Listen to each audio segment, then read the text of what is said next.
Sud Radio, on parle auto, 11h-13h, Jean-Luc Moreau, Laurence Perron.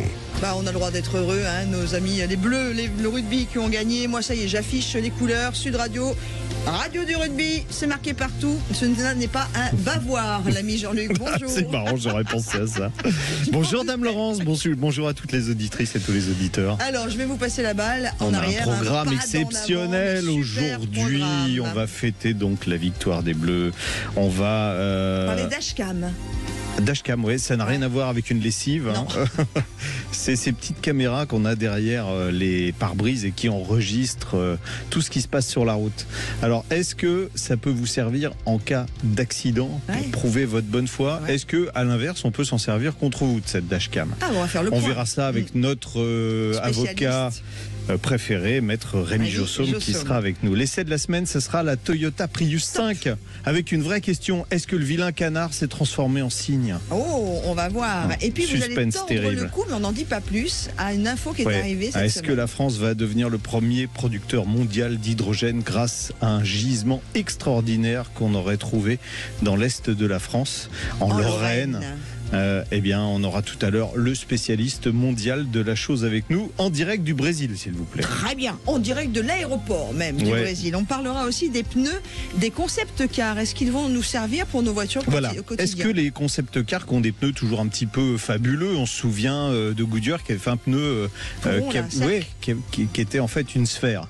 Est-ce que ce genre de choses, parce qu'ils ont réédité en ce moment, il y a le salon, ça sera d'ailleurs la dernière rubrique de l'émission, il y a le salon de Munich, le salon de l'auto de Munich. Alors on essaiera de comparer un petit peu avec le salon de Paris de l'année dernière. Ça risque de malheureusement pas être à l'avantage de Paris. On verra ce qu'il y a d'exposé à Munich. Et sur les pneumatiques, on se posera la question, est-ce que ces pneus concept débouchent sur des choses concrètes pour la voiture de Monsieur Tout-le-Monde? Et puis il y a le salon de l'auto de Lyon qui est exceptionnel et qui commence à la fin du mois. Donc, et puis on fêtera un anniversaire qui me touche beaucoup. La Porsche. Ce sera le 12 septembre, donc la semaine prochaine. C'est mon anniversaire. Il y a une petite voiture. Alors les garçons en rêvent beaucoup. Ça commence par un 9. Il y a un 1 et un 1. Et voilà, c'est une petite marque allemande d'ailleurs. Voilà. Mais c'est exactement ça. Moi je suis né ce jour-là et ce mois-ci. Et ben voilà. Une idée de cadeau pour Laurence si vous nous écoutez, que vous ne savez pas quoi lui offrir. Allez, et puis vous, vous le savez, puisque vous êtes attendu, vous êtes les co-animateurs également de cette émission. Vous avez des questions à poser à l'ami Jean-Luc, 0826 300 300. C'est Zach qui vous accueille aujourd'hui au standard de Sud Radio. Sinon, vous nous écrivez directement sur la page Facebook de Sud Radio, où je vous retrouve déjà maintenant nombreux, et merci d'être là, où vous nous envoyez un mail, jeparticipe@sudradio.fr, en mettant votre question et vos coordonnées complètes. Vous l'avez compris, on parle auto, mais pas que, on parle de vous aussi. C'est parti. Sud Radio, on parle auto et de sécurité. Avec Sécuritest, prenez rendez-vous en ligne pour votre contrôle technique dans un de nos 1000 centres sur sécuritest.fr. Et lui aussi, je suis sûr qu'il aime le rugby. En tout cas, il n'a pas intérêt à dire le contraire, sinon j'ai loupé mon lancement. Salut Rémi Jossaume. Bonjour Rémi. Salut Laurence. Salut Jean-Luc. Non, j'aime pas du tout le rugby. Bon, eh bien on a été coupé, Rémi. Ça passe plus. Sous un tunnel. Un tunnel jusqu'au 28 octobre. Avocat au barreau de Paris. Tiens la preuve. Avocat au barreau de Paris et président de l'Automobile Club des avocats. Bon. Rémi, alors on va pas parler de filmer un match, mais il y a de plus en plus de gens qui utilisent ce qu'on appelle des dashcams dans les voitures. Alors c'est encore un peu moins qu'en Russie où tout le monde filme absolument tout, mais il y a même des véhicules de série qui sont équipés, il y a des véhicules qui sont équipés de séries de ce type de caméra. Alors déjà, est-ce que c'est légal de filmer ses contemporains comme ça ? Alors, il n'y a pas de difficulté à utiliser une caméra embarquée dans son véhicule de la même manière que vous pourriez filmer avec votre téléphone portable ce qui se passe à l'extérieur. Donc de ce côté-là, il n'y a pas de difficulté, il n'y a aucune interdiction sur le plan réglementaire. La seule contrainte légale qui existe, c'est prévu par le Code civil, c'est que vous ne pouvez pas exploiter publiquement le film, la captation que vous pouvez extraire de la caméra. En d'autres termes, vous ne pouvez pas... Rémi, ce que vous êtes en train de me dire là, ça m'interpelle, parce que les réseaux sociaux sont farcis d'images filmées par des dashcams avec des accidents. On voit des gens qui font c'est du grand n'importe quoi. Tout le monde met les images en ligne dès que c'est spectaculaire. Alors, vous pouvez mettre les images en ligne. Ce que vous ne pouvez pas faire, c'est mettre des images où on peut identifier des tiers. D'accord. N'ont pas consenti à ce que leur image se retrouve sur un réseau social, sur un site internet ou dans un reportage télévisé par exemple. Donc c'est le respect de la vie privée, et c'est cette seule contrainte qui fait que vous avez un usage limité de l'exploitation de la caméra. Mais la caméra en elle-même, bien évidemment, vous pouvez l'utiliser et vous pouvez en avoir un usage privé, il n'y a aucune difficulté. D'accord. Mais si je filme d'autres véhicules, il y a l'immatriculation des voitures qu'on voit, donc on peut les identifier. Exactement, c'est encore une fois la seule limite possible. Toute personne qui se reconnaîtrait ou reconnaîtrait éventuellement son véhicule pourrait actionner voilà, celui qui diffuserait ces images-là. Encore faudrait-il qu'il démontre un préjudice. Après, c'est sûr que si Jean-Luc vous expliquait que vous êtes en reportage en Espagne et que on vous retrouve à tel endroit en très bonne... On a dit qu'on n'en parlait pas, Rémi. Vous pourriez avoir un préjudice, mais ça, c'est une autre histoire. Rémi, pour être un peu sérieux, on pourrait se retourner contre nous si on fait ça. À quel titre, juridiquement? Oui, au titre du respect au droit, enfin au droit. C'est pas diffamation ou c'est pas des choses comme ça? Non, c'est le droit au respect de sa vie privée. Voilà, c'est prévu par le Code civil. C'est une faute civile qui amène évidemment des dommages d'intérêt. S'il y a un préjudice, vous avez un droit aussi à votre image. Voilà, c'est tout ce droit de liberté individuelle qui est le respect de votre vie privée. Bon, alors est-ce que je peux, à l'inverse, me servir de ces images en cas d'accident pour prouver ma bonne foi ou le fait que je ne suis pas en tort si les conclusions de l'assurance ne vont pas dans ce sens-là? Alors, c'est généralement le but, c'est-à-dire que ceux qui utilisent une dashcam l'utilisent pour se prémunir justement en cas d'accident et notamment pour pouvoir capter et figer la scène de l'accident, donc l'utiliser dans le cadre d'un litige avec une tierce personne et faire valoir la captation de l'image auprès de son assureur. C'est l'objectif principal. Après, il y en a d'autres, on va l'aborder après, c'est ceux qui l'utilisent pour, on va dire, publier leurs exploits sur la route, mais bien évidemment, ça reste un mode de preuve possible que l'assureur va apprécier en termes d'authentification évidemment des images. Oui, ces images en général, il y a la date, il y a l'heure, et ça on peut pas l'enlever de sur l'image. Non, alors il faut bien s'assurer, notamment auprès du constructeur, que son système est infalsifiable, infaillible, et en cas de litige, finalement, c'est le juge qui aura le dernier mot, qui va apprécier souverainement si les images qu'on lui transmet retranscrivent la réalité de ce qui s'est passé. C'est recevable par un juge? On peut arriver au tribunal avec sa clé USB en disant j'ai les images qui prouvent que je suis innocent? Oui, l'idée c'est celle-ci, c'est que la preuve, évidemment, elle est libre, elle doit être contradictoirement débattue avec la partie adverse. C'est le juge qui apprécie, comme je le disais, souverainement ensuite le caractère probant ou pas de l'image, mais ce que je conseille moi aux gens, c'est certes d'avoir le fichier, mais c'est de le faire constater par un huissier de justice, parce que l'huissier de justice, comme un téléphone, il va faire toutes les démarches préalables pour pouvoir authentifier la vidéo et justement indiquer que celle-ci n'a pas été falsifiée, n'a pas été truquée, qu'elle est horodatée, etc., et d'extraire donc de cette vidéo. Mais comme encore une fois un téléphone, Jean-Luc et Laurence, on utilise son téléphone, l'huissier il va comme on dit, vider le cache du téléphone ou de l'ordinateur, et puis il va ensuite certifier la réalité de ce que l'image a été extraite de la dashcam. Il y a des voitures d'ailleurs qui ont des caméras tout le tour. Je pense à une Tesla, on a des caméras tout le tour de la voiture. Donc là, on peut carrément recréer toutes les conditions de l'accident, quel que soit l'angle d'où arrivait l'autre véhicule. Bien sûr, bien naturellement. Après, évidemment, le rôle aussi de l'huissier, c'est de s'assurer qu'on n'a pas trafiqué l'image après avoir extrait l'image de la caméra. Donc, on arrive avec sa caméra, avec sa puce, avec le film éventuellement de manière isolée, et l'huissier va comparer et va bien constater qu'il n'y a pas eu de modification. Mais la dashcam, on peut aussi l'entrevoir dans le cadre, par exemple, du délit de fuite. Et c'est ça qui est intéressant. C'est-à-dire que vous avez des dashcams qui vont se déclencher dès que votre véhicule est un peu percuté, un peu bougé, même s'il n'est pas en route. Ce qui permet, par exemple, si quelqu'un vous recule de manière un peu trop fort, de se mettre en route, de prendre une photo ou de filmer l'instant du choc. C'est exactement la question que je voulais poser, moi, parce que je sais que ça existe. Voilà. Mais il aime bien couper l'herbe sous le pied. Non, mais c'est bien, c'est bien. Non, mais c'est bien, c'est comment on est en phase, parce que je sais que ça existe. On ne s'est pas appelé avant, Laurent. Non, du tout. Nous, on se parle plus. Dans votre vie privée, ça ne me regarde pas, franchement. Vous n'aimez pas le rugby, je vous parle plus. Non, voilà. Et puis ensuite, alors, Jean-Luc, c'est l'idée de est-ce que la caméra peut me servir pour contester un PV. Là aussi, ça peut être très intéressant. L'agent me reproche d'avoir grillé le feu rouge. La caméra va peut-être, dans certains cas, démontrer le feu n'était pas rouge, il était orange, par exemple. Ou un refus de priorité à un piéton. Moi, j'ai eu le cas, par exemple, d'un client. Alors, c'est un cas un peu différent. C'est le client, à l'appui de sa caméra, voulait contester le PV. Je lui dis non, monsieur, sur la caméra, on voit vraiment que vous avez refusé la priorité au piéton parce qu'il avait une mauvaise approche de l'infraction. Ouais. Est-ce que ça peut justement se retourner contre nous, ces fameuses images qu'on filme en roulant ? Alors, en fait, j'ai beaucoup plus de dossiers où ça s'est retourné contre la personne que de dossiers où ça a avantagé la personne. Un exemple, sans nommer, évidemment ? Non, c'est typiquement. Alors c'est pas vraiment. En plus c'est pas vraiment la dashcam ni la caméra. C'est surtout les GoPro. Vous savez, ces caméras qu'on va fixer notamment sur un casque de moto.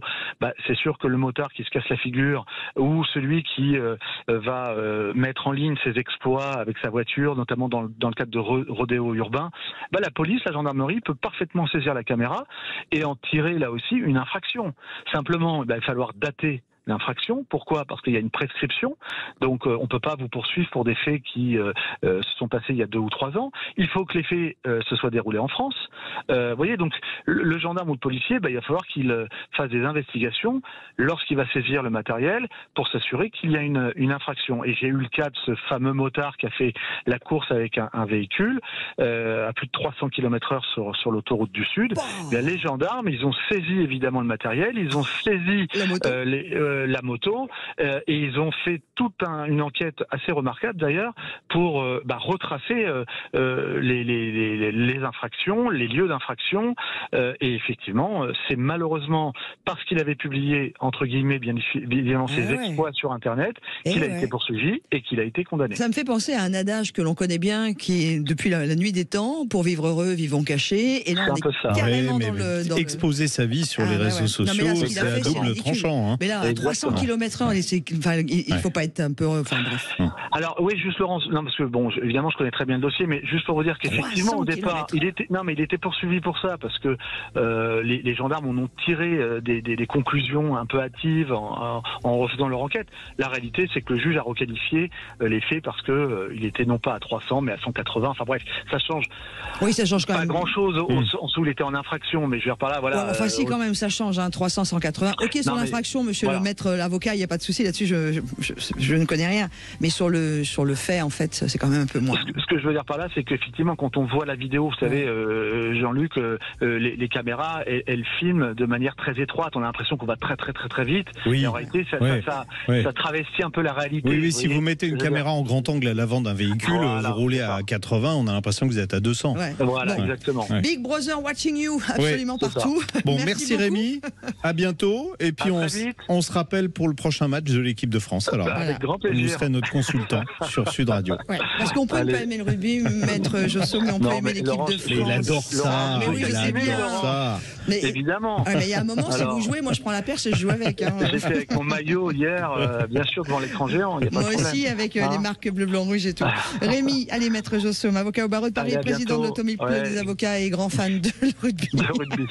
Parce que Sud Radio, c'est la radio du rugby et vous savez qu'on va vous faire vivre ces 51 jours de fête tous les jours que cette Coupe de rugby aura à vivre. Allez, à suivre, votre question au 0800 26 300 300, on vous donne la parole. Back to Car, première marque de pièces issues de l'économie circulaire, présente Sud Radio, on parle auto et d'environnement. Allez, on va bousculer un petit peu, on va tout vous raconter, notre émission, mais 2 secondes et demie, vous allez voir, on va décaler un rendez-vous. Pourquoi ? Parce que nous partons du côté du Brésil et c'est maintenant qu'on peut l'avoir avec nous. Alain Prinzhofer, qui est scientifique et chercheur français, auteur de l'hydrogène naturel, la prochaine révolution énergétique. C'est un rendez-vous, vous avez voulu, Jean-Luc, suite à ce qu'on a appris cette semaine. Oui, on a appris cette semaine que des chercheurs avaient découvert un gisement potentiel d'hydrogène dans le bassin houiller lorrain. Vous savez, l'hydrogène, on en parle beaucoup, on se dit, ça sera l'énergie du futur. Bon, d'abord, c'est pas une énergie, c'est un vecteur énergétique, parce que l'hydrogène tel qu'on le connaît aujourd'hui, on est obligé de le fabriquer. Oui. On le fabrique majoritairement avec du gaz naturel, par vaporeformage, ou on le fabrique, c'est ce qu'on appelle l'hydrogène vert,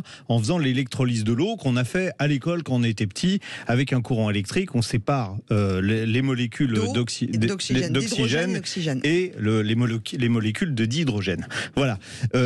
Il y a donc des gisements dans le monde, et c'est ce que Alain Prinzhofer a été le premier à expliquer. Il y a des gisements naturels d'hydrogène, c'est-à-dire il va nous expliquer ça mieux que je pourrais le faire. D'ailleurs, bonjour Alain.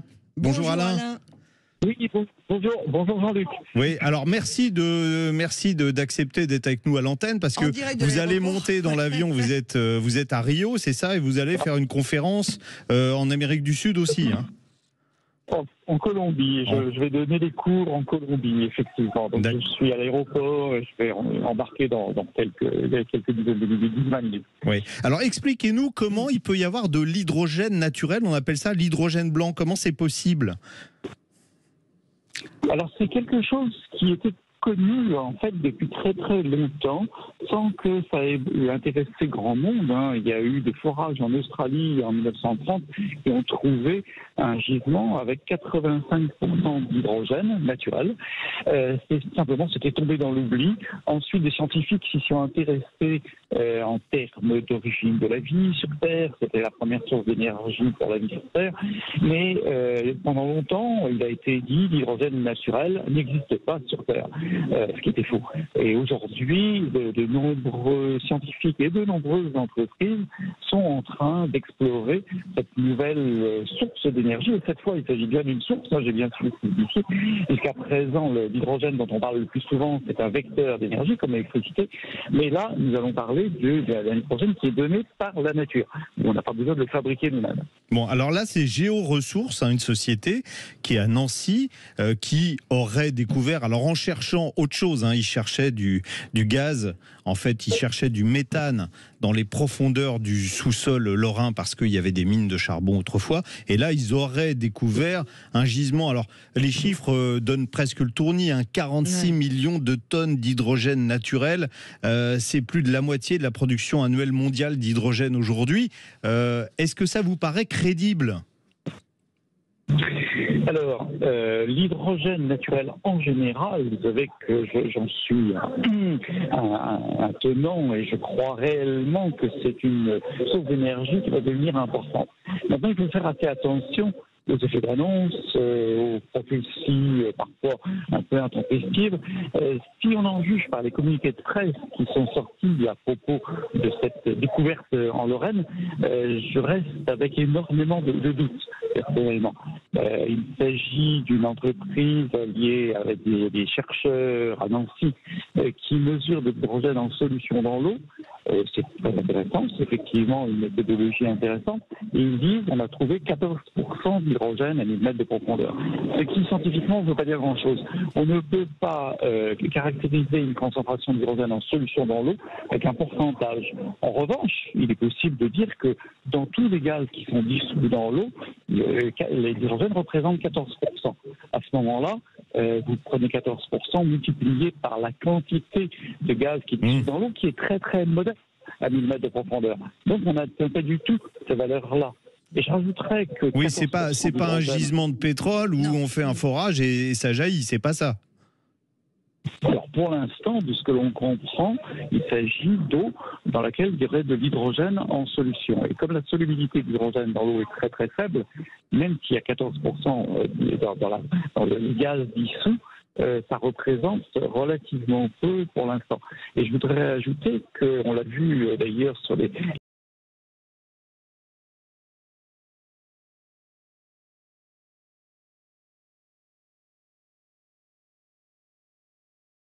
reportages télévisés où on voit très rapidement des appareils de mesure. Il y a effectivement, bien sûr, un pic d'hydrogène, c'est pas contestable, mais 14% d'hydrogène, ça veut dire que on voit ça sur l'écran de l'ordinateur, il y a environ 85% de méthane.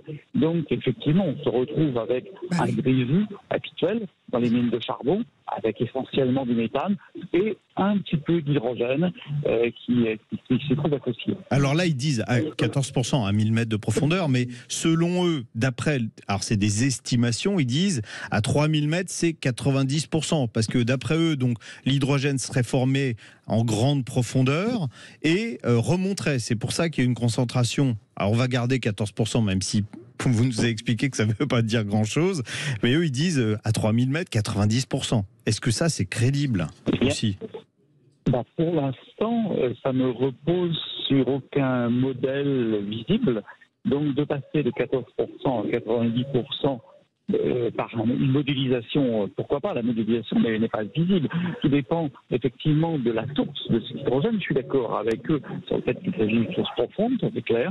Mais en fonction de cette source, la modélisation et l'extrapolation de 14%, 90% me paraît là aussi à discuter scientifiquement. Un de mes professeurs, quand j'étais étudiant, me disait l'extrapolation est toujours quelque chose qui est sale.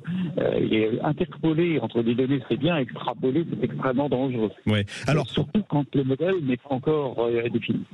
Bon, la vraie question, c'est est-ce que il y a des gisements d'hydrogène qui ont déjà été identifiés en France, est-ce qu'on pourra les exploiter à l'avenir ? C'est-à-dire est-ce que demain, on aura réellement une production d'hydrogène ? Alors on a dit hydrogène blanc pour celui qui est issu de la nature. Voilà. Hydrogène naturel, oui, hydrogène natif, il y a toutes sortes de noms, il y a certains qui l'appellent hydrogène doré, hydrogène transparent, peu importe, celui que nous donne la nature et qu'on n'est pas obligé de fabriquer nous-mêmes. Alors j'espère qu'effectivement la France va s'aligner sur un certain nombre d'autres pays qui sont déjà en train d'explorer, de faire des forages et de trouver des teneurs d'hydrogène bien plus élevées. D'ailleurs, le pays moteur dans cette affaire, c'est le Mali, qui a été pionnier et qui a trouvé un gisement d'hydrogène qui commence à être exploité, 98% d'hydrogène réellement. Là, c'est pas un modèle. Et donc, je vous ai dit en Australie 85%, j'ai travaillé au Brésil, il y a des forages avec 50-60% d'hydrogène. Aux États-Unis, c'est très actif. L'Australie, en ce moment, est vraiment l'Eldorado de l'exploration d'hydrogène. Il y a énormément d'activités qui se passent en Australie. La France est en train de démarrer et c'est génial. Et le fait que on en parle, ça me fait très très plaisir. Ça veut dire qu'effectivement, la France commence à se réveiller par rapport à une nouvelle ressource énergétique qui intéresse beaucoup de pays et qui on était un tout petit peu en retard. Bon, en tout cas, Alain Prinzhofer, moi je vous propose de venir nous rejoindre dès que vous êtes en France. Dès que vous êtes de retour en France, on vous accueille dans le studio, vous me passez un petit coup de téléphone et puis bon vol. Passionnant. Voilà. Passionnant, merci beaucoup. C'est gentil. Je vous remercie beaucoup. Merci beaucoup. Merci, et je renvoie tous ceux qui écoutent On parle auto sur votre livre, L'hydrogène naturel, la prochaine révolution énergétique. Qui est déjà un livre qui date un petit peu, mais c'est pour dire qu'il était vraiment en avance. Non, puis en plus, ça permet quand même de mieux comprendre, parce qu'on en parle beaucoup, et puis quand on n'a pas la tête dedans, ça peut des fois être un peu compliqué. Alain Prinzhofer était notre invité, scientifique et chercheur français. Allez, à suivre, on va vous donner la parole. C'est Thierry qui a gentiment patienté. On va l'accueillir juste avant l'essai de la semaine. À tout de suite. Sud Radio, on parle auto et d'environnement. Vous a été présenté par Back2Car. Commandez vos pièces auto recyclées sur back2car.fr. BACK, le chiffre 2, CAR. Sud Radio, on parle auto, 11h-13h. Jean-Luc Moreau, Laurence Perron. Et on continue évidemment notre rendez-vous avec vous jusqu'à 13h. C'est un bonheur de vous retrouver pour cette nouvelle saison, d'On parle auto. Et vous savez qu'on parle auto, c'est vous. Parce qu'on a l'ami Jean-Luc qui est le spécialiste de la voiture, mais pas que. Et puis, il y a vous qui avez besoin de ses conseils. Alors, on va tout de suite accueillir Thierry. Nous exposer votre point de vue, vous pouvez appeler aussi. Tout à fait. Il y a eu plein d'appels déjà ce matin. On va faire un petit point sur ce qui se passe. Bonjour, on est avec nous Thierry alors. Bonjour Thierry.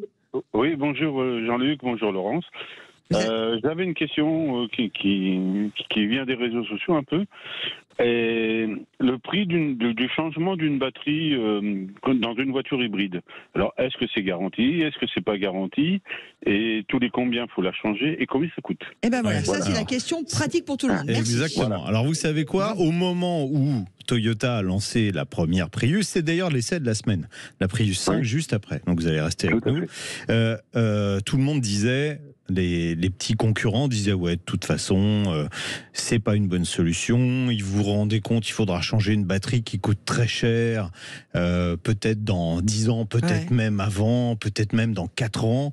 Bon, déjà, sur ça, l'expérience leur a donné tort, puisque la durée de vie des batteries, elle est très supérieure à 250 000 km, elle est même très supérieure souvent à la durée de vie des véhicules. Bon, exemple, Jean-Luc M de Paris roule avec un Lexus hybride qui date de 2005 et il a toujours sa batterie d'origine. Voilà, donc de dire c'est cher de changer une batterie, c'est idiot, puisque on ne change pas les batteries. Ça, c'est la première chose. Combien de kilomètres votre voiture, vous 180 000 kilomètres. Voilà. D'accord. Très donc, bon, elle n'a pas beaucoup de kilomètres par rapport à son âge, mais je connais d'autres véhicules. Il y a des Prius utilisés par des taxis qui ont fait 400 000 kilomètres avec la batterie d'origine. D'accord. Bon, une batterie maintenant, on en arrive. Alors, bizarrement, le prix des batteries pour les voitures électriques a considérablement diminué. Aujourd'hui, on est à peu près en moyenne à 140 € du kilowattheure. Vous savez que les batteries, on donne leur capacité en kilowattheure. Donc sur les véhicules hybrides, c'est des petites batteries. Elles font en général 1 kilowattheure ou moins d'1 kilowattheure. Donc on se dit, ouais, chouette, ça va coûter en fait 150 € le remplacement. Non, pas du tout, parce que vous avez d'abord, quand vous allez changer la batterie, vous allez changer pas uniquement les cellules, parce que là, quand je vous dis 140 € du kilowattheure, c'est le prix des cellules dans la batterie. Là, vous allez changer la batterie complète, le système de gestion, le système de refroidissement. Donc, c'est beaucoup plus cher. C'est beaucoup plus cher, mais c'est pas monstrueux. Sur une Yaris, ça coûte... Alors, j'ai demandé, parce que j'avais des tarifs, moi, qui dataient un petit peu. Ils ont baissé. Sur une Yaris... Alors, on va parler de Toyota et je vous explique après pour les autres constructeurs. Sur une Yaris, ça coûte 2000... je vous donne le prix exact. 2041,19 € hors taxe.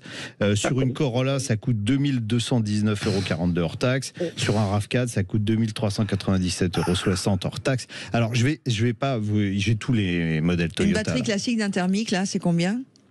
Une batterie 12 volts. Ouais, c'est 205. C'est entre 150 et 300 € en fonction de la qualité de la batterie. Alors, c'est hyper cher, mais ce qu'on a dit avant, c'est qu'on n'avait pas besoin de le changer. Heureusement. Et encore, les batteries Toyota sont pas très chères. Bah oui. DS a donné les prix de changement de ses batteries pour les véhicules. Alors c'est de l'hybride rechargeable, hein, donc c'est beaucoup plus cher. On est plutôt aux alentours de 3-4 000 €. Vous voyez. Alors, en même temps, on vient de parler de l'hydrogène, et ça me fait... On va bien rigoler, parce que tout le monde dit, ouais, l'avenir, c'est la voiture à hydrogène. Alors, il y avait déjà un problème qui va peut-être être résolu si on a de l'hydrogène natif, donc qui sort du sol tout seul, parce que sinon fabriquer l'hydrogène écologiquement c'est un non-sens, économiquement c'est un non-sens, et en général on dit oui mais la voiture à hydrogène ça marche bien. Ça marche bien à détail près, c'est qu'il y a une pile à combustible qui transforme l'hydrogène en électricité et qu'elle a une durée de vie limitée. Cette durée de vie, c'est 150 000 km. Donc beaucoup moins que la batterie des voitures hybrides dont on vient de parler. Et vous savez combien ça coûte une pile à combustible de 100 kW, 136 chevaux? Vous me faites très peur. Alors, sur un véhicule... vous êtes très loin du compte. Plus que 10 000 ? Alors, le remplacement complet, c'est 120 000 € sur un modèle Hyundai. Voilà. Et Toyota en a profité, comme je les ai eus au téléphone pour parler du prix des voitures hybrides. Ils m'ont dit oui, il y a un chiffre qui est vrai, qui circule en ce moment. C'est le prix du remplacement. C'est sur un Hyundai X35 hydrogène à pile à combustible. C'est ce prix-là. Ils m'ont dit, nous, c'est beaucoup moins cher. Sur une Mirai, c'est 35 000 €. Oh, mais parce qu'on est au début. 35 000 €. Oui, non, mais je suis d'accord avec vous, mais c'est juste parce qu'on est au début de la technologie. Mais non. Ça va peut-être baisser. Il y a du platine, il y a tout un tas de choses qui coûtent très cher dans une pile à combustible. Ça va sans doute baisser, mais c'est aujourd'hui... C'est comme les smartphones, tout était très réclamé. Peut-être qu'à un moment, ça va... J'ai roulé avec ma première voiture à pile à combustible en 1992. Vous êtes si âgé que ça, vous. Exactement. Moi, j'avais pas encore permis. Et depuis 1992, tout le monde dit ouais, mais ça va baisser et demain tout le monde va rouler à l'hydrogène. Alors c'est pas fait. Je peux vous dire que c'est pas fait. Et si les Allemands viennent de décider d'arrêter les trains à hydrogène, c'est à cause de ça. C'est pas autre chose. Non, c'est les piles à combustible qui ont une durée de vie limitée et qui coûtent un bras à changer. Donc économiquement, c'est un non-sens total. Et puis on sait quand il y a plus de bras, il y a plus de chocolat. Bon, voilà. Eh bien merci bon, Thierry. Voilà. Voilà Thierry. Mais c'est bien parce que vous m'avez permis d'apprendre des choses aussi avec votre question. Eh ben, super. Et puis, moi aussi. Et pour une voiture française, la Clio, pour pas la nommer, combien coûterait un remplacement de la batterie? Vous comptez, alors Toyota évidemment, à mon avis, aux alentours de 2500 € si vous remplacez la batterie de la Clio. Mais on rentre dans le même truc. Vous n'aurez pas besoin de la remplacer, vous changerez de voiture avant de l'avoir remplacée. D'accord. C'est ça. Et c'est pas pris en garantie, ça. C'est c'est considéré comme inconsommable. Non. C'est garanti. Alors chez Toyota, c'est garanti 5 ans. Mais chez Renault, je sais pas combien est la garantie sur la batterie. Mais en général, elles sont garanties pour un kilométrage important et une durée importante. Allez, je suis en train de me faire gronder par Bastien, par notre réalisateur qui dit qu'on l'écoute pas et qu'on est à la bourre. Merci beaucoup. On vous embrasse fort. Après, on va dire que c'est moi la mère fouettard. Bravo pour votre émission et continuez comme ça. Eh ben, merci beaucoup Thierry. Merci, en cœur en plus. Mais au revoir. On vous embrasse. Allez, tout de suite, l'essai de la semaine, by l'ami Jean-Luc Moreau. Et puis après, on verra le temps qui nous restera. Biomotors, agissez pour la planète en roulant au superéthanol et économisez jusqu'à 50% sur votre carburant. Présente Sud Radio, on parle auto et on prend le volant. Et il a déjà dégainé notre réalisateur, il a mis le début de la vidéo sur la page Facebook de Sud Radio. Vous allez pouvoir trouver l'essai de la Toyota Prius 5 hybride rechargeable. Voilà, la Prius 5, en plus elle est couleur poussin jaune, dans la vidéo, elle est jaune. C'était le vilain canard la Prius. Ah bah ils ont même gardé la couleur, dis donc. Non, mais celle-là, elle est super jolie, elle est canon comme voiture. Bon, la Prius, la première, elle était très moche, la deuxième était un petit peu moins moche, la troisième un peu moins moche, la quatrième était plus moche que la première. Donc il y avait c'était un gros défaut. Le deuxième défaut, c'est que c'était pas très fun à conduire. Pour la 5e génération, tout change. Cette fois, elle a vraiment de la gueule. Donc on l'a vu, museau pointu, pare-brise très incliné, profil de coupé. C'est une belle voiture. Elle est grande aussi, 4,60 m. Alors, elle est grande, mais problème à cause de la ligne arrière fuyante et de la batterie qui est grosse parce que là, cette fois, on a de l'hybride rechargeable. Le volume du coffre est réduit. On n'a que 284 litres. Et si vous mettez les câbles de recharge dans le coffre, il n'y a pas beaucoup de place. L'accès aux places arrière aussi n'est pas extrêmement facile à cause de ce toit fuyant. Donc, la Prius 5 ferait un très mauvais taxi, malheureusement. Voilà. Bon, il y a aussi du nouveau sous le capot. Un système hybride, mais rechargeable cette fois, avec un moteur essence 2 litres, 152 chevaux, un moteur électrique de 163 chevaux, puissance cumulée 223 chevaux, la Prius 4 faisait 123, on a 100 chevaux de plus. Autant vous dire que ça va marcher. Hybride rechargeable, donc comme je vous disais, avec une grosse batterie, 13,6 kWh. Les précédentes générations de Prius rechargeables avaient une batterie de 8,8 kWh, donc beaucoup plus petite. À l'intérieur, la première génération de Prius faisait plutôt vaisseau spatial. La nouvelle est rentrée dans le rang, même si ça reste original, avec un tableau de bord façon un peu Peugeot high cockpit en hauteur. Un petit volant aussi, qui est constellé de boutons de commande, il y en a partout. C'est parfois pas très pratique en termes d'économie. Il faut appuyer 10 fois sur les boutons pour arriver à certains menus. Franchement, là, c'est pas que pour Toyota, mais pour tous les constructeurs, arrêtez avec ça. Bon, écran central 12,7 pouces, il est réactif, il a une bonne définition, mais paradoxalement, il y a assez peu de fonctions qui sont accessibles par l'intermédiaire de cet écran. Il faut passer par le volant, comme je vous l'ai dit, et ça, c'est pas bien. Toyota a conservé le petit levier de vitesse qui faisait l'originalité de la Prius. On va rappeler que la transmission fonctionne comme une boîte à variation continue. Ici, il y a 3 modes de fonctionnement. Un mode 100% électrique jusqu'à 135 km/h qui permet de faire, on va dire, jusqu'à 80 km, un mode qui gère automatiquement la plus grande économie d'énergie lorsque la batterie est pleine, et puis un mode hybride comme une Prius classique. On peut aussi sélectionner 3 modes de conduite, éco, normal ou sport. Alors la conduite reste zen, le confort il est acceptable même si notre modèle avait des roues de 19 pouces, il y a des petites trépidations mais pas de réaction sèche.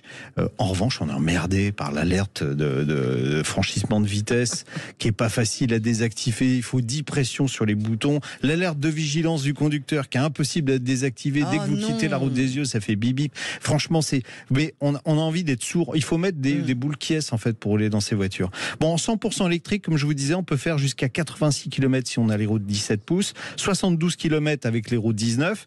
La conduite est agréable, les accélérations sont bonnes. On a une récupération d'énergie intelligente. C'est la première fois chez Toyota, c'est-à-dire ça tient compte du trafic. S'il y a une voiture devant, ça ralentit plus. Ça tient compte du profil de la route. Si ça descend, ça va ralentir plus. S'il y a des virages, ça va ralentir plus. Bref, c'est pas mal. En revanche, la recharge, on l'a vu juste avant là, c'est pas très bien. 3,3 kW au maximum, ça veut dire qu'il faut plus de 4 heures pour faire le plein. Sur la version Lounge que j'avais, on a un toit solaire, on peut gagner jusqu'à 9 km par jour quand il fait beau comme en ce moment. En revanche, ce qui est vraiment bien, c'est le dynamisme de la voiture. Alors ça, on n'a pas l'impression d'être dans une Prius. Ça pousse, 0 à 100 en 8 secondes 6. Franchement, c'est vraiment bien. Des reprises canon, une vraie vivacité sur route. On peut presque rouler sportivement. Si la voiture était un peu plus légère, on pourrait presque s'inscrire à une spéciale de rallye. Alors, même le désagréable effet de patinage, vous savez, de la transmission a été atténué parce que ce moteur, il est beaucoup plus puissant, donc il tourne moins longtemps et on a moins ce phénomène. C'est vraiment fun à conduire. Le tour de force, c'est que malgré ses performances d'un tout autre calibre, la sobriété reste extrême. Sur l'autoroute à 130, 5,5 litres, 4,7 litres de moyenne. On peut même descendre à 4 litres au 100 en roulant gentiment. Ah ouais. Voilà. Bon, on en arrive au point qui fait vraiment mal. Le prix. La technologie hybride rechargeable est plus chère que la technologie hybride. Notre modèle haut de gamme, Lounge, est facturé, accrochez-vous au siège, 51 500 €. Ça veut dire que la Prius, qui était relativement démocratique, maintenant va s'adresser à une élite. C'est un petit peu dommage parce que aux États-Unis et au Japon, la version hybride de cette Prius 5 existe. Pourquoi est-ce que l'Europe n'a pas décidé de l'importer? C'est la question qu'on essaiera de poser aux gens de Toyota quand on les invitera. Prochainement, évidemment. Merci beaucoup et je vous rappelle que l'entièreté, j'aime pas ce mot. Ouais, la totalité. La totalité, voilà, la vous avez 13 minutes d'essai où je détaille beaucoup de choses. Voilà, c'est sur la page YouTube de Sud Radio. Sud Radio, vous le savez, c'est la radio du rugby, on va pas s'en priver. Et de l'automobile, là aussi, nous, on est plutôt fans. Jean-Luc, moi-même, notre ami Maxime qui vient d'arriver dans le studio et Bastien, notre réalisateur, évidemment, et toute l'équipe de Sud Radio. Allez à suivre, vous, car vous savez que vous avez la parole sur On parle auto. On vous accueille dans quelques instants. Sud Radio, on parle auto et on prend le volant. Avec Biomotors, agissez pour la planète en roulant au superéthanol et économisez jusqu'à 50% sur votre carburant. Rendez-vous sur biomotors.fr. Sud Radio, on parle auto, 11h-13h. Jean-Luc Moreau, Laurence Perron. Et nous sommes ravis d'être en votre compagnie pour cette deuxième heure. Merci de nous écouter, merci de nous rejoindre. Bienvenue d'ailleurs si c'est le cas. Juste l'ami Jean-Luc, comme ça on va mettre les choses au point tout de suite puisqu'on a juste avant le journal de midi parlé du fameux AD Blue et vous cherchiez la photo pour la mettre sur la page Facebook. Donc notre ami du web va le faire. On peut donner son nom, c'est la marque. GD Blue. Voilà, VG Blue. VG Blue, ouais. VG Blue. Il a un nom spécial ce produit? Non, il y a écrit additif concentré pour AdBlue. Voilà. C'est simple et efficace. Voilà. VG Blue, et d'ailleurs Stéphane nous en avait parlé aussi sur la page Facebook, puisque Stéphane est un des auditeurs les plus présents et les plus actifs. Allez, on y va, deuxième heure, on va parler de la fameuse Porsche. Oui, cette petite Porsche dont tous les garçons ont rêvé un jour ou l'autre, qui est née qui a été présentée au salon de Francfort le 12 septembre 1963. Donc on pouvait difficilement manquer cet anniversaire. On en parlera tout à l'heure. Alors, des bouquins sur la 911, il y en a des dizaines, voire peut-être même des centaines. On aura avec nous Serge Bellu qui lui en a écrit un peu plus original que les autres. Ouais, Serge, pour moi, c'est c'est la référence. C'est la référence, voilà. Ouais, historique, auto, c'est le boss de l'histoire. L'historien de l'automobile. Je suis assez d'accord. On parlera pneus également avec les pneus des concept cars. Est-ce qu'ils apportent quelque chose à nos voitures?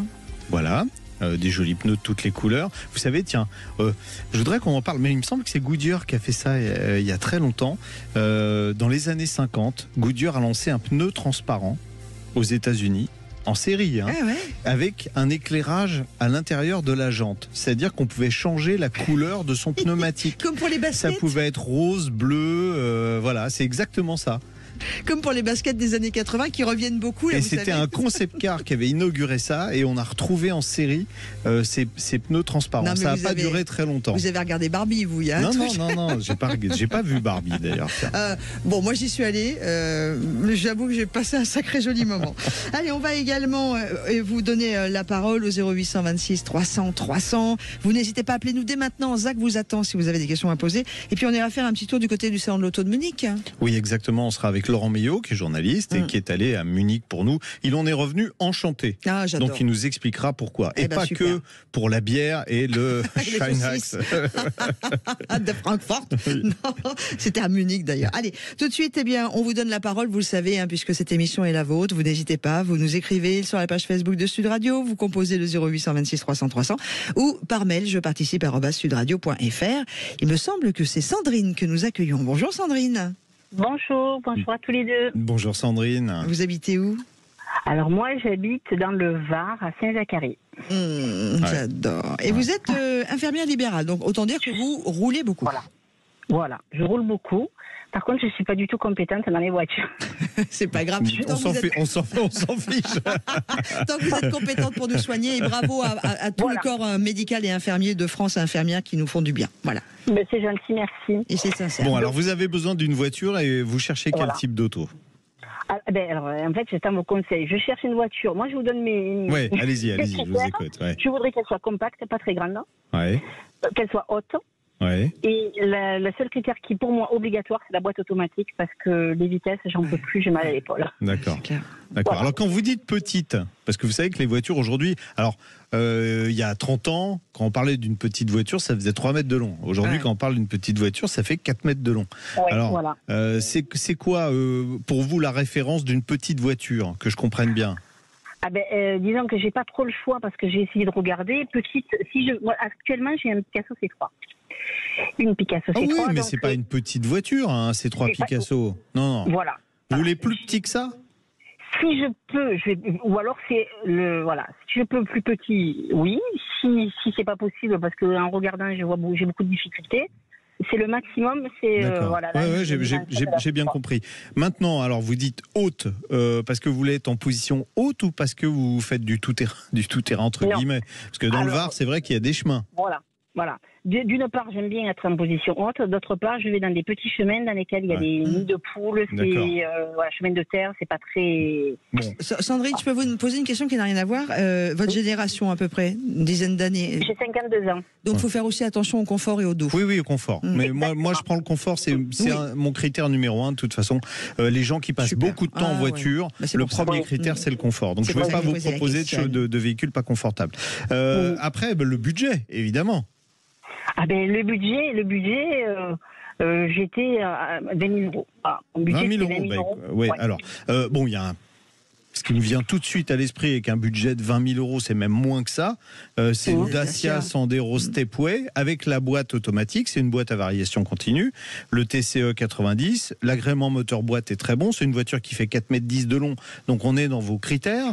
Elle a plutôt un bon look. À ce prix-là, il n'y a pas d'autres concurrentes. Il faudra mettre au moins 3 000, voire plus de 10 000 euros de plus pour avoir un véhicule à peu près équivalent, mais dans votre budget, il y a ça qui passe. Sinon, après, plus petit, mais moins confortable. Et là, je vous conseillerais pas. Il y a le Suzuki Ignis. L'Ignis, ça fait 3,70 m. Il est disponible en version hybride. C'est un hybride léger avec une boîte à variation continue. C'est aux alentours de 20 000 euros. Et puis après, malheureusement, les prix vont s'envoler parce que il y a le Toyota, il y a la Yaris Cross qui est vraiment très sympathique avec une bonne bouille, qui est aussi disponible en 4x4. Mais là, on est pourquoi pas en occasion alors du coup ? Alors en occasion, peut-être une occasion récente. Voilà. La Yaris Cross est la voiture la voiture fabriquée en France la plus vendue dans l'Hexagone. Voilà, comme ça on l'a dit. Donc on peut en trouver d'occasion. Ça fait 4,18 m de long. On est dans la longueur vraiment maxi. C'est confortable. Vous pourrez passer dans les chemins. C'est une voiture hybride, donc vous avez des consommations qui vont être très basses. Vous allez allez voir sur Internet, vous allez voir une bouille sympa. Donc les deux que je retiendrai, moi, c'est d'un côté la Yaris Cross si vous avez en occasion récente pour rentrer dans votre budget, ou en véhicule neuf, la Dacia Sandero Stepway. Avec la boîte CVT. Donc TCE 90 CVT, ça s'appelle comme ça. Et ben voilà Sandrine, on vous a tout dit. Et moi, j'ai une autre. Alors, on va pas pouvoir continuer malheureusement. Vous savez que. Mais donnez votre question au standard et puis on vous répondra. Voilà. Et puis, mais parce que là, ça y est, c'est Sébastien. Vous savez, il tient la montre. C'est terrible. C'est le gardien de la montre. Après, on vous embrasse. Il nous bat, vous savez. Ouais. Bon week-end à tous les deux. Merci beaucoup. À vous merci Sandrine. Au revoir. Non, il nous bat de tendresse et de talent. Allez, merci à Sandrine. On continue tout de suite et on va parler pneus. Tiens, boum. Le syndicat du pneu, les spécialistes du pneu au service de votre sécurité sur la route, présente Sud Radio, on parle auto. Parlons pneus, parlons bien.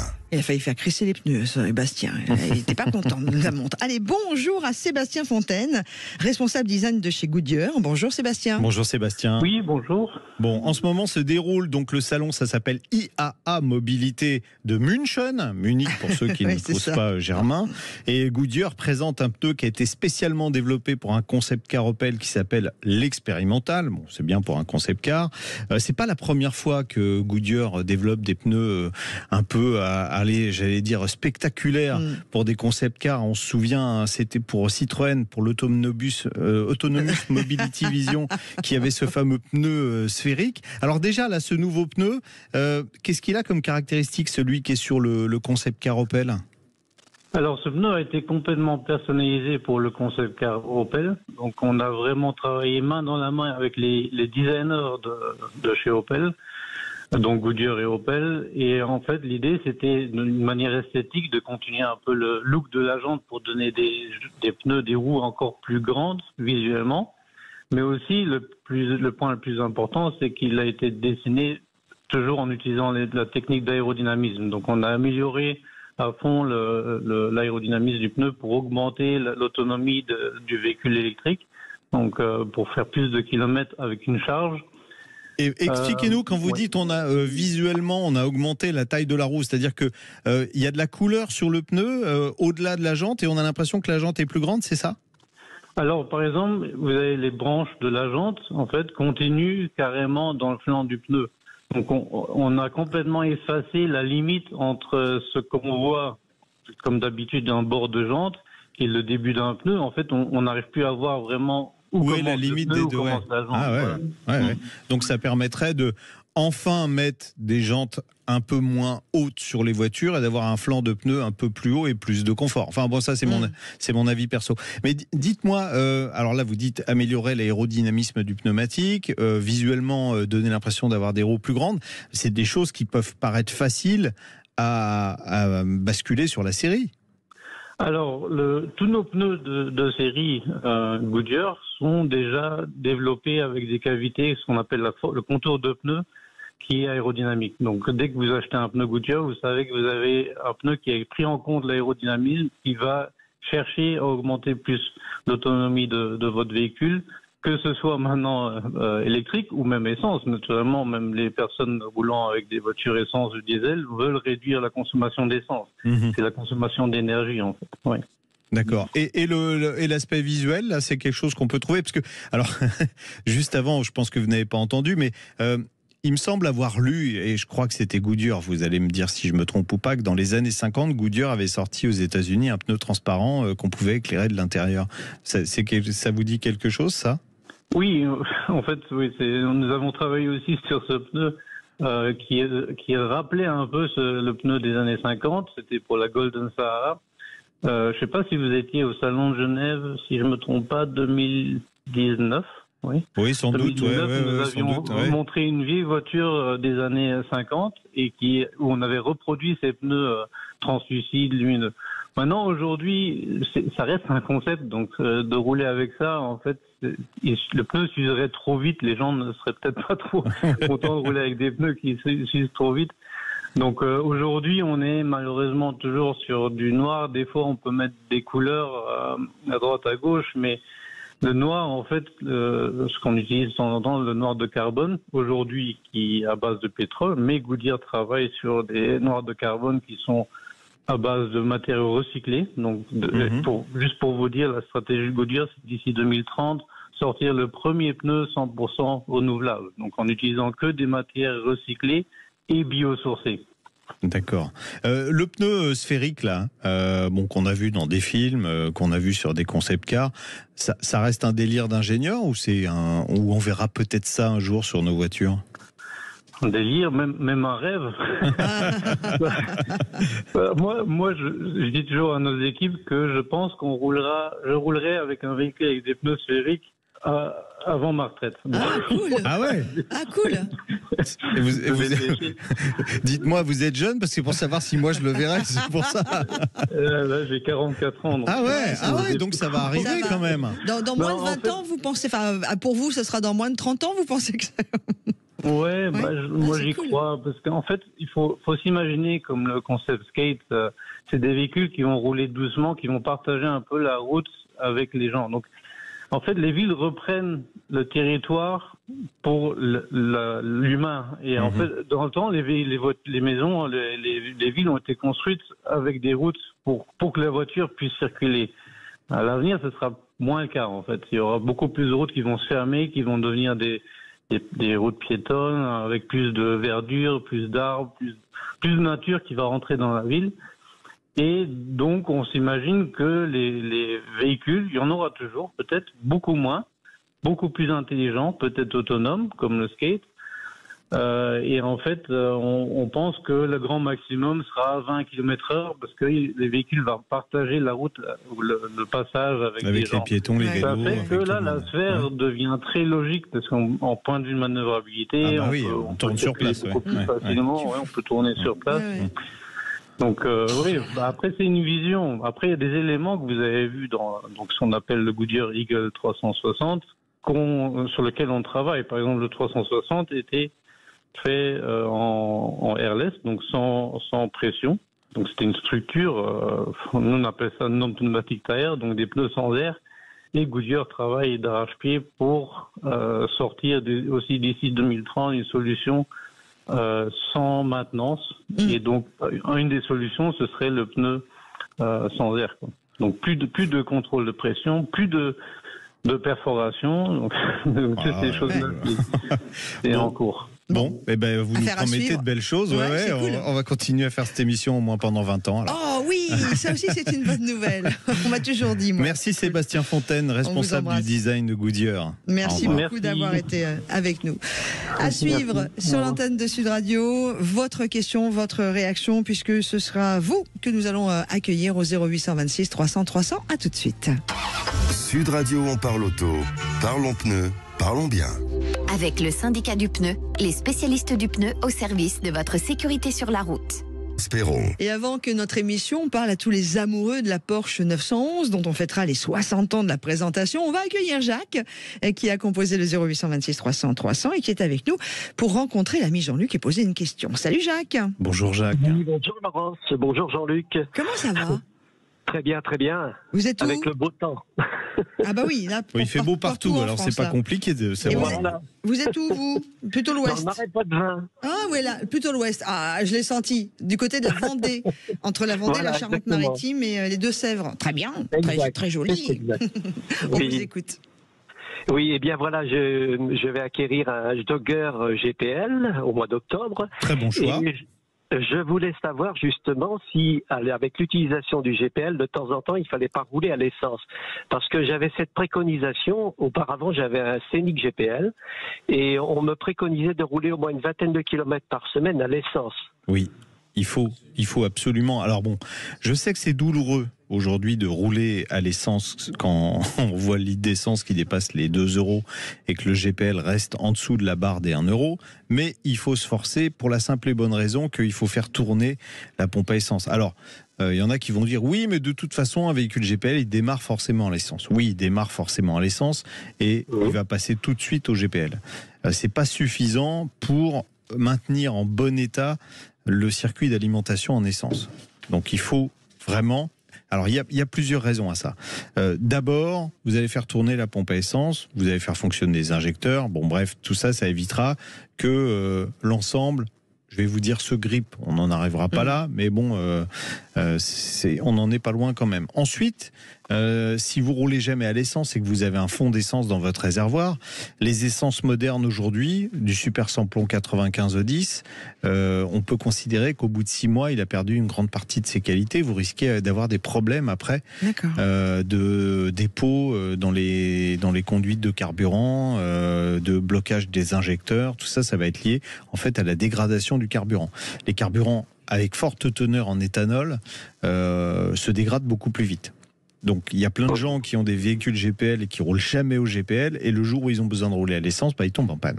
Donc c'est pour ça qu'il faut rouler régulièrement à l'essence. Vous n'êtes pas obligé de faire 20 km, vous roulez un petit peu. Quand la voiture est chaude, c'est mieux. C'est-à-dire vous la laissez démarrer normalement, vous roulez au GPL, puis quand vous êtes sur la route, vous basculez sur l'essence, vous faites une dizaine de kilomètres sur l'essence quand le moteur est bien chaud, ça sera suffisant. C'est vraiment une précaution à prendre si vous voulez que votre système dure longtemps. Alors, est-il possible de rouler à l'éthanol sans boîtier avec le jogger ? Alors, je vais vous dire oui et non.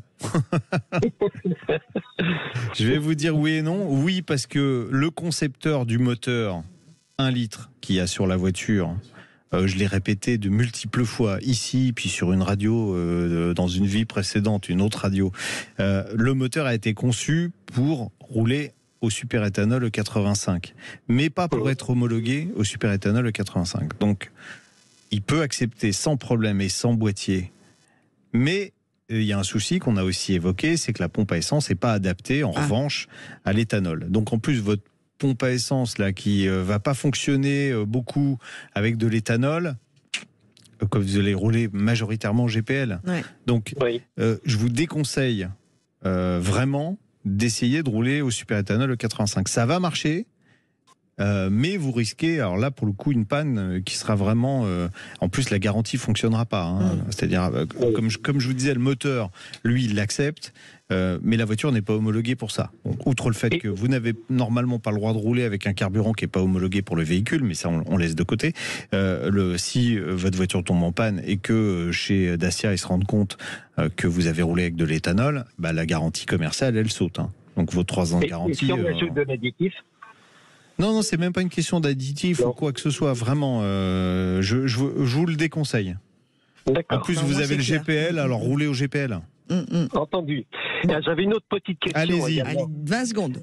Voilà, je suis passé il y a quelque temps, on a mis la valise et on me facture la valise. Moi, je considère que la valise, c'est comme un outil tel que le pont ou autre outil de garage, de garage, et que ça c'est pris dans les frais généraux. Donc je comprends pas pourquoi on nous facture la valise en plus. Eh ben ça c'est une super bonne question, Jacques. C'est une super bonne question et moi je suis comme vous. Je comprends pas aujourd'hui qu'un outil de diagnostic qui est indispensable pour les voitures. Toutes les voitures sont équipées d'une prise OBD. Toutes les voitures, à un moment ou à un autre, vont être diagnostiquées. Pourquoi on vous facture le fait de brancher la valise? Parce qu'en plus, honnêtement, entre nous, ça prend 1 minute d'avoir les codes défauts sur une voiture. Peut-être que c'est juste une histoire d'économie, c'est-à-dire que le garage... Attendez, laissez-moi finir la phrase, s'il vous plaît. Attention, monsieur Jean-Luc Moreau. Le garage, il investit dans cette valise qui coûte un prix incroyable. Il investit.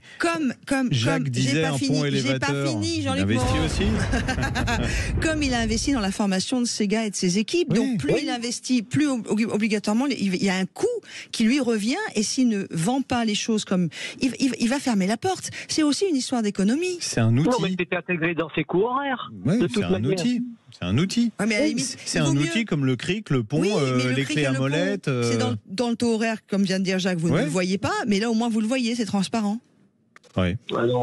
Mais aujourd'hui, on vous facture. Il y a des constructeurs, ils facturent 150 € pour une opération qui va leur prendre 3 minutes et qui leur coûte quelques centimes. 3 minutes, vous allez payer 3 minutes la personne qui va brancher sur son salaire, ça va représenter quoi à la fin du mois? Que dalle. Non, mais ça serait bien d'avoir le prix de la valise. Et l'outil de diagnostic, les prix aujourd'hui, on en avait fait gagner des outils de diagnostic, multimarques en plus, un outil de diagnostic pour 300 € et un outil professionnel 1 000 €. Moi, ce que je propose tous les deux, c'est qu'on fasse un appel sur On Parle Auto à tous les professionnels garagistes. Appelez-nous au 0826 300 300. Expliquez-nous, puisqu'on parle vrai, pourquoi vous facturez la Parce que valise. ça s'est toujours fait comme ça, et puis on est resté. Bah oui, mais bon, on est resté dans ça. Oui, oui, évidemment. Bon, oui, bah c'est une prestation, il vous facture la prestation. Maintenant, pourquoi c'est pas inclus dans le taux horaire bon, bah, voilà. Allez, j'appelle au témoignage de nos amis garagistes. Non, mais c'est une vraie question. C'est une vraie bonne question. 0826 300 300. Merci Jacques, en tout cas vous avez soulevé un vrai sujet aussi. Et c'est pour ça qu'on vous donnera toujours la parole à vous. Merci. Allez, dans quelques instants, on va tout simplement fêter un anniversaire, 60 ans, et elle est toujours pas à la retraite. Sud Radio, on parle auto, Classic Cars. Avec ce rendez-vous que vous aimez beaucoup. Happy birthday to you. Ah, c'est pas encore, moi, laissez. Dans 2 mois. Dans 2 mois, moi. Oui, mais non, mais là, c'est pas pour ça, là. Mais si, parce que pas c'est 60 ans, Dame Laurence. Oui, mais c'est 9-11. Ouais. Donc c'est le 9 novembre. Eh bien, ce sera mon anniversaire. La France entière le sait. Non, on parle évidemment de la super Porsche. La 911, née il y a 60 ans. On a avec nous Serge Bellu, auteur, historien, légende vivante de l'automobile. Bonjour Serge. Et homme très agréable. Bonjour Serge. Bon, Serge disait des bouquins sur la 911, il y en a eu des tripotés, mais vous en avez fait un petit peu plus original que les autres. Il s'appelle. Bah tiens, vous voyez. Allez, dites-nous parce que je suis en train de le chercher dans mes notes et je le trouve pas le nom du bouquin. Ça peut arriver, ça. Anthologie, c'est ça? Ah oui, c'est très pompeux, mais c'est l'éditeur qui a dû rajouter ça. Oui. Vous êtes où, Serge, là? Parce que j'ai l'impression que vous êtes dans un café où il y a du monde autour de vous. Je suis dans la rue, dans le Marais. D'accord, il y a un petit peu de monde. Ben oui, il y a un petit peu de monde. Parlons de l'anniversaire de cette Porsche 911, des 60 ans de la présentation. Alors, qui est né d'abord, alors beaucoup de gens connaissent l'histoire, mais sous un autre patronyme que 911 au départ. Oui, enfin, un patronyme qui n'a pas duré longtemps, effectivement. Elle est née 901, mais Peugeot, qui était un peu chatouilleuse sur les noms des modèles qui étaient constitués par un nombre avec un 0 au milieu, c'est opposé à ce que la nouvelle Porsche s'appelle 901. Du coup, 6 mois après, on l'a rebaptisée 911 pour le plus grand bien de cette voiture.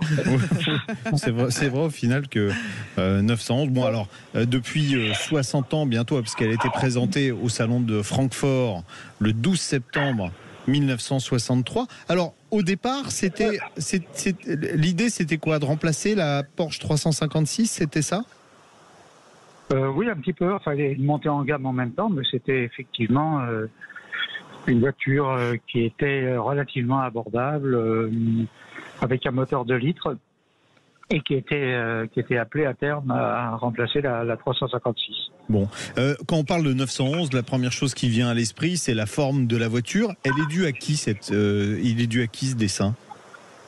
Initialement, il est dû à un monsieur Porsche, à Ferdinand Alexandre Porsche, qui était designer, qui d'ailleurs, après avoir décidé avoir eu ce coup de génie avec la 901, est parti faire autre chose, puisqu'il a fondé Porsche Design pour fabriquer pour dessiner des stylos, des cendriers, tout ce qu'on veut, et plus de voitures, voilà. Ah ouais, donc il a fait on va l'appeler 911. Ah ouais, on va l'appeler 911 pour que tout le monde comprenne. Oui. Il a fait la 911, puis après il a dit ce que j'ai fait finalement c'est pas mal. Je vais faire autre chose maintenant. Hein, c'est un peu ça. Oui. Ouais, je vais plus faire des voitures. Alors l'histoire de la 911 qui continue encore jusqu'à nos jours, ça n'a pas été un long fleuve tranquille. Au départ, la voiture, elle avait des petits soucis, en particulier de tenue de route, qui ont été réglés. Vous allez nous raconter, mais l'histoire est assez originale.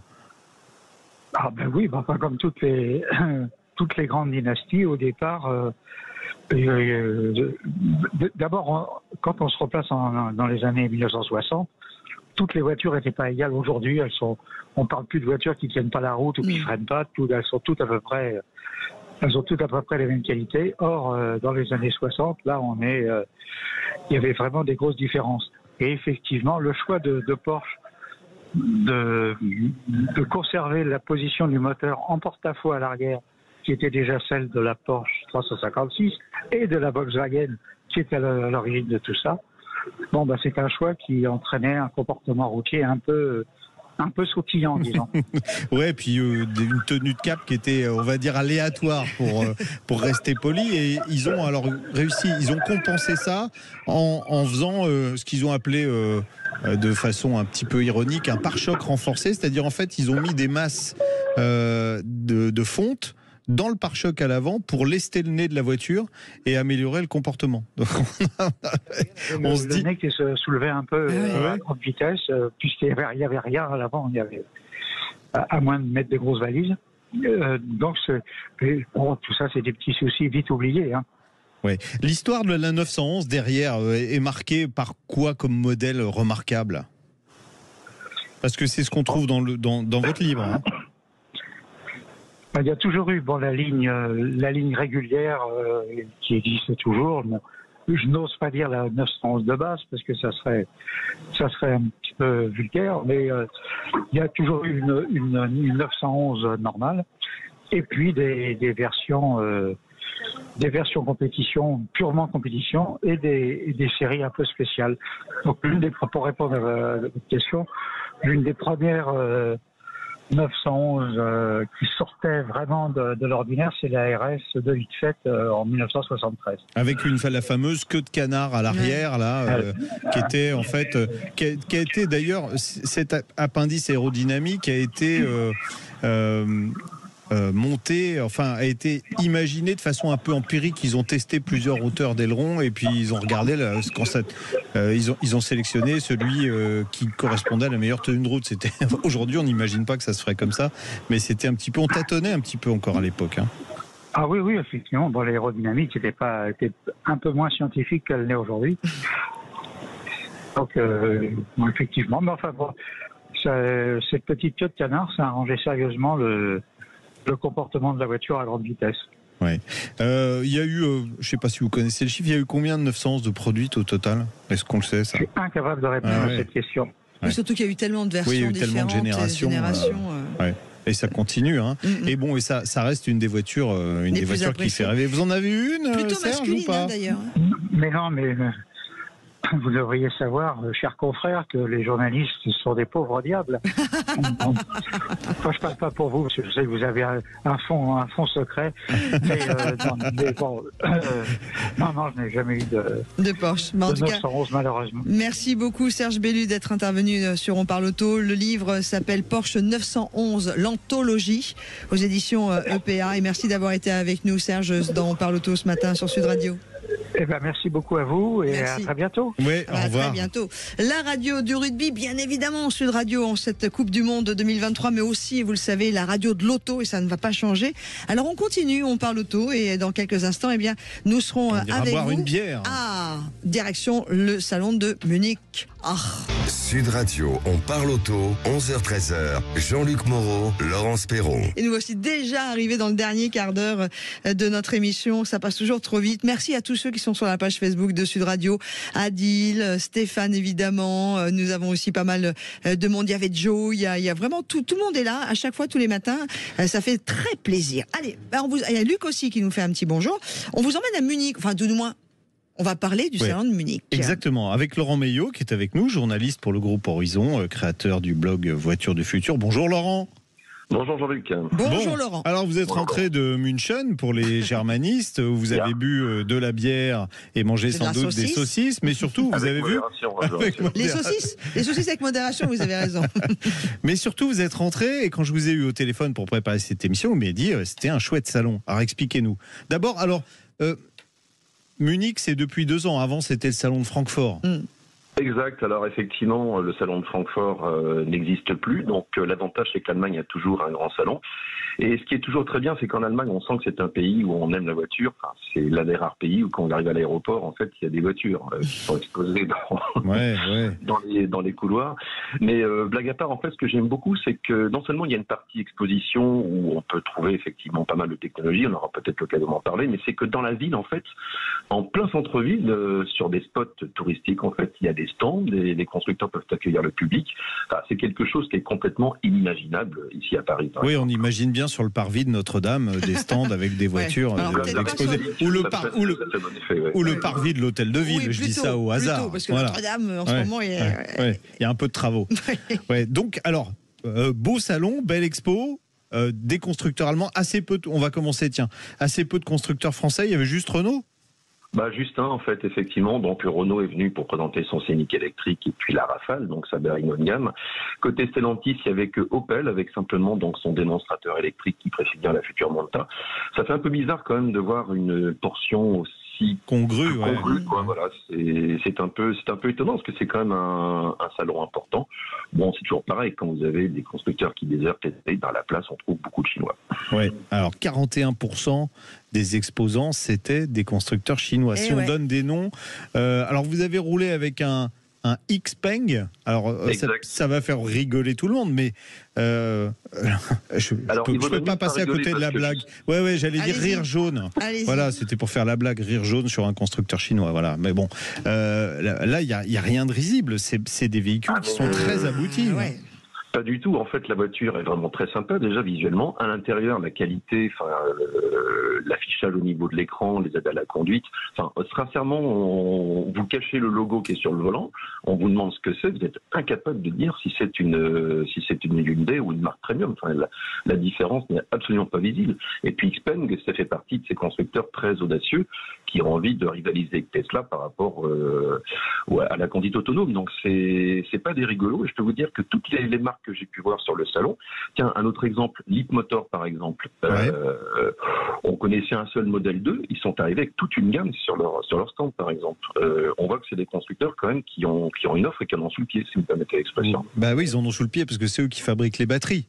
Donc déjà, même quand on achète un modèle français, vous y achetez une Peugeot électrique, vous aurez des batteries chinoises à l'intérieur. Vous avez même une Tesla. CATL qui aujourd'hui est quand même le plus gros fournisseur de batteries au monde. C'est un groupe qui n'existait pas il y a quelques années, faut le rappeler quand même. Ils avaient un stand et donc voilà, ils présentaient leur technologie et on sent pareil que c'est très abouti, qu'ils ont vraiment des années d'avance sur le reste du monde. Bon, alors on va dire que si les constructeurs français, à part Renault peut-être, sont un peu off, les Allemands, eux, quand même, occupaient la place. Par exemple, BMW, ça veut dire Bayerische Motorenwerke. Donc c'est des moteurs électriques plutôt maintenant qu'ils font. Mais c'est la maison mère. BMW, Munich, c'est la maison mère. Alors ils sont dans leur jardin, c'est vrai, donc ils ont bien répondu à l'invitation, donc ils ont présenté leur plateforme Neue Klasse qui est donc arrive en 2025.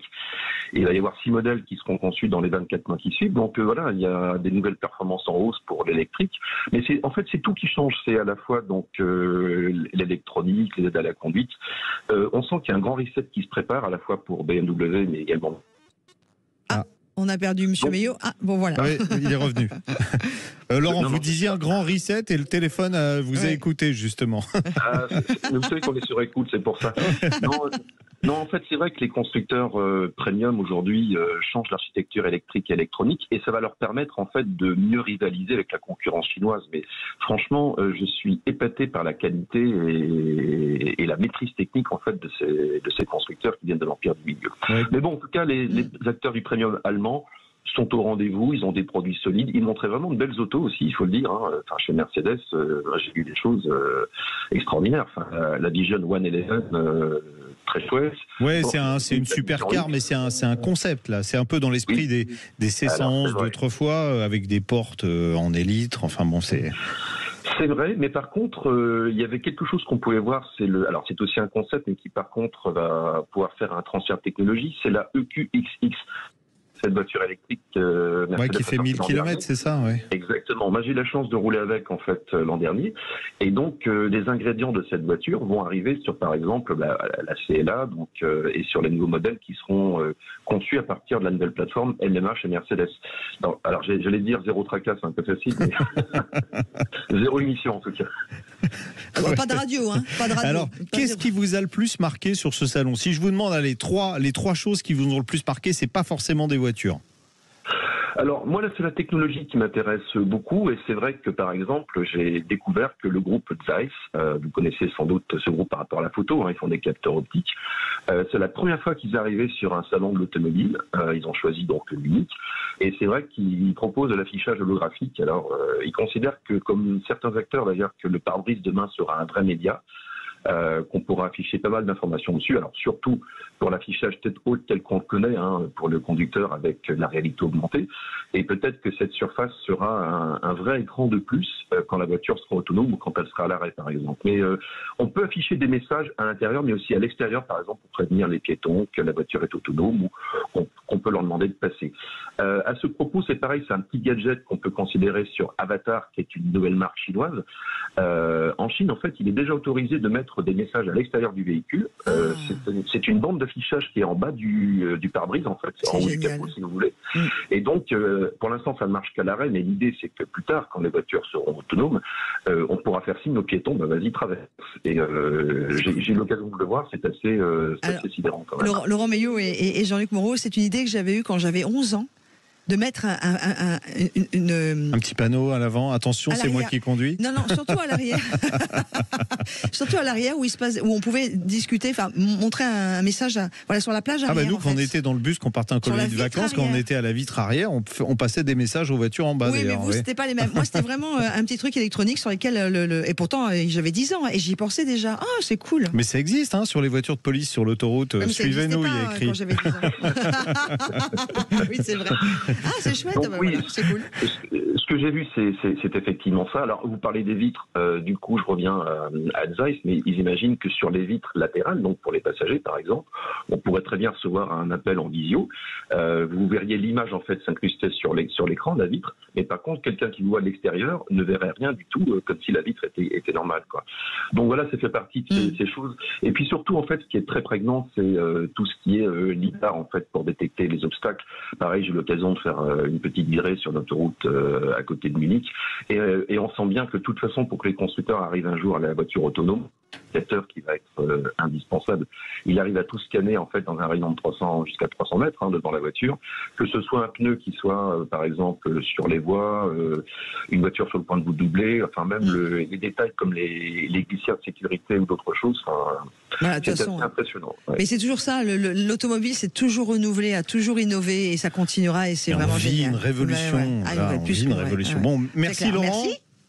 Merci. Journaliste pour le groupe Horizon et créateur du blog Voitures du futur, Laurent Meillot était avec nous sur Sud Radio.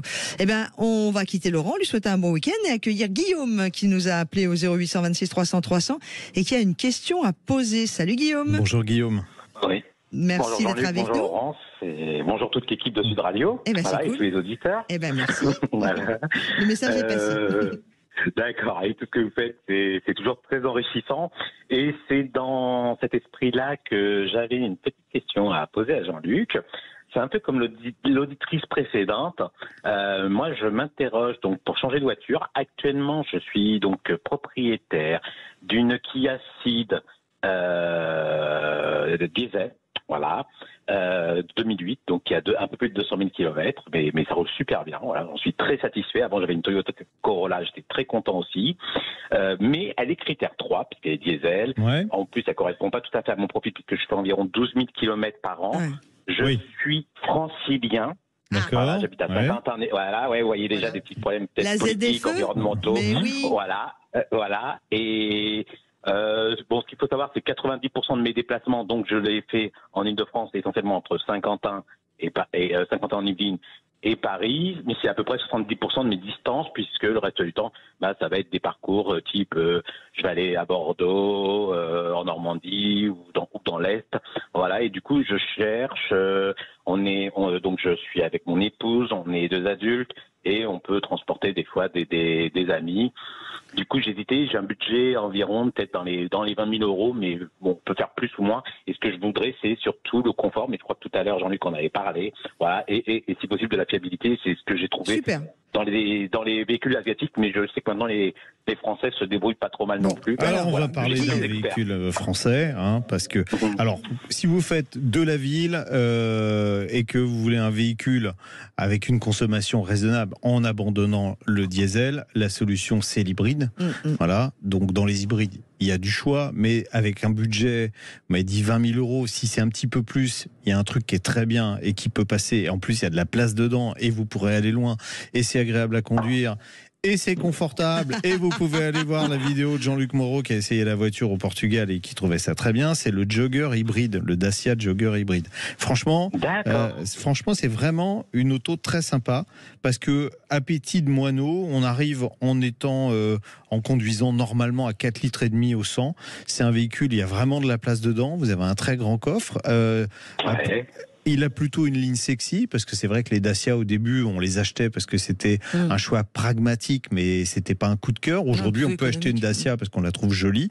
Donc moi je trouve le Jogger est plutôt joli, c'est plutôt pas mal fini. Bon le Jogger en fait c'est une Dacia Sandero jusqu'au niveau du pied milieu et puis on a rajouté un arrière de break Volvo et puis voilà ça vous fait. Et avec la motorisation Renault 140 chevaux hybride qui marche extrêmement bien. Donc vous avez en même temps ça fait boîte automatique. Voilà, je vais pas vous expliquer le fonctionnement. C'est une boîte à crabot, c'est très compliqué. Mais ce qui compte, c'est que pour le conducteur, on se rend compte de rien. Ça gère tout seul. Ça consomme pas beaucoup. C'est pas trop bruyant. On peut faire de la route avec. C'est confortable. Ça coche toutes les cases. Alors c'est une Dacia qui est chère évidemment, parce que là le ticket d'entrée est à 25 000 €. D'accord. Ouais.